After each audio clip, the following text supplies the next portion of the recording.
Hello everyone, and welcome to this week's edition of the Collection Comic of the Week.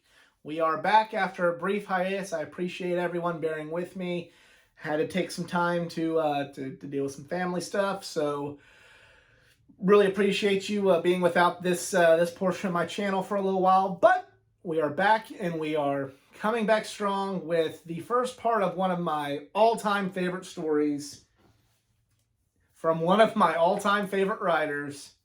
It is Marvel Knights Spider-Man issue number 1. Now, I first read this arc, this Marvel Knights Spider-Man arc, at the time of this recording about 10 years ago. I remember it was linked to me by Nick from the wrestling stream after we just finished watching WrestleMania 28.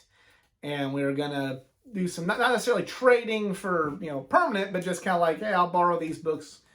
You let me borrow those and what have you. And kind of looking through everything, and he's like, this Marvel Knights Spider-Man's really good.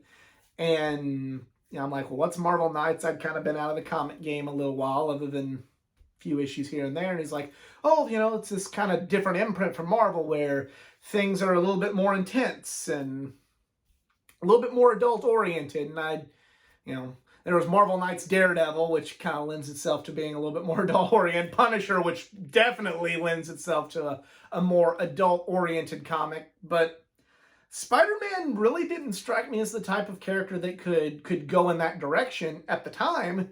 And, let's see what happens. And I loved it. I was enamored with that book. It was one of my all-time favorite graphic novels, just what Mark Millar did with this title.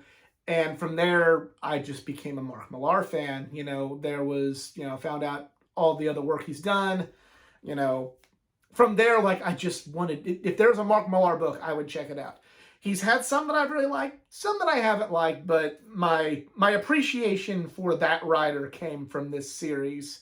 And, maybe they're here in just one issue, you're not gonna fully appreciate and fully understand why I like this writer or why I like this story, but I'm hoping that if you can at least take a look at a little bit of this, maybe it'll get you to pick up the trade paperback. I'm not expecting anybody to go out and buy all the single issues like I was a big enough, collector and nerd to do, but to at least want to give it a read.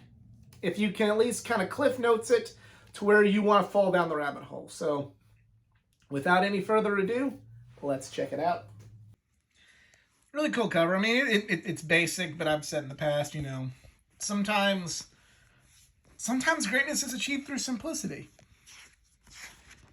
Very, very delicate here. An Alias PlayStation 2 game.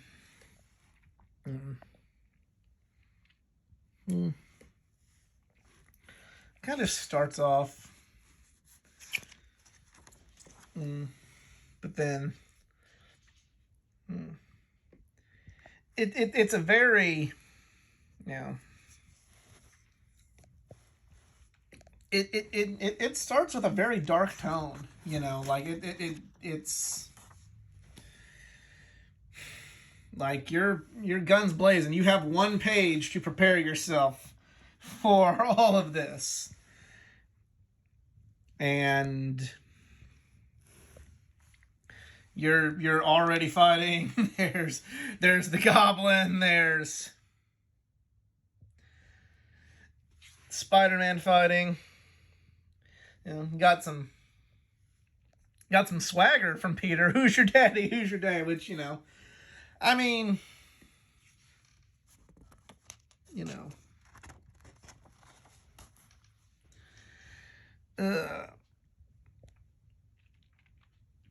really do like the artwork, even in addition to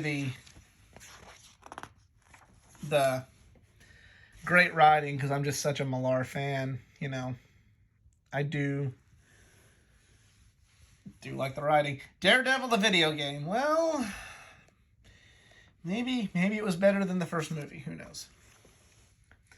And then here, and you have a beat up Peter talking to Aunt May. You know, just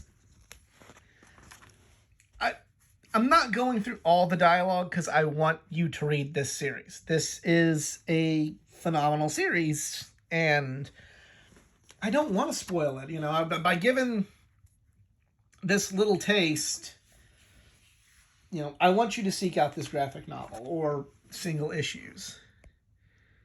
You know, Peter goes and talks to a school class.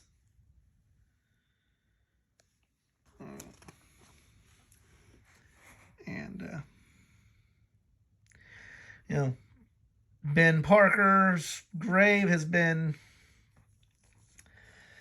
vandalized, which, you know, kind of shows that somebody knows Peter Parker is Spider-Man, and they are definitely trying to get to him. And yeah, and he's not even giving a fuck about a costume now. He's just web slinging. He is just web slinging. And he is getting back to his uncle. I know. I guess that's a different panel. I know there was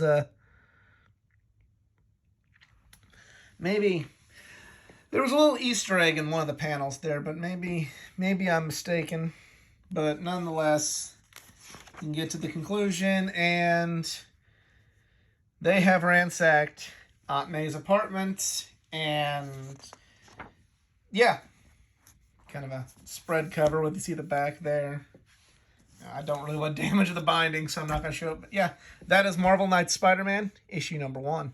You know, like I said, you maybe don't understand why I love that from just this, literally the first part of this story, but that little taste, I feel, you know, just seeing how the volume got turned way, way, way up in for a Spider-Man story, you know, this is kind of the beginning of that. I know we've seen Spider-Man go in dark directions since then, but this is kind of the beginning of it, and I think it still really is a lot darker than what we're still used to with that character. So seeing, you know, just a lot of stuff that, you know, don't really strike you as Spider-Man sort of things. I'm hoping that was enough to maybe, you know, maybe pique your interest to checking it out at some point. It's not current series. It's a graphic novel. You sure can find it on Amazon. Hopefully it's still at a good price. But I encourage everybody to read it. It's a great story. It may not be the best Spider-Man story ever written, but it's damn good, and I want everybody to experience this story the way I did. On the flip side, do you also own that book or have read this story arc?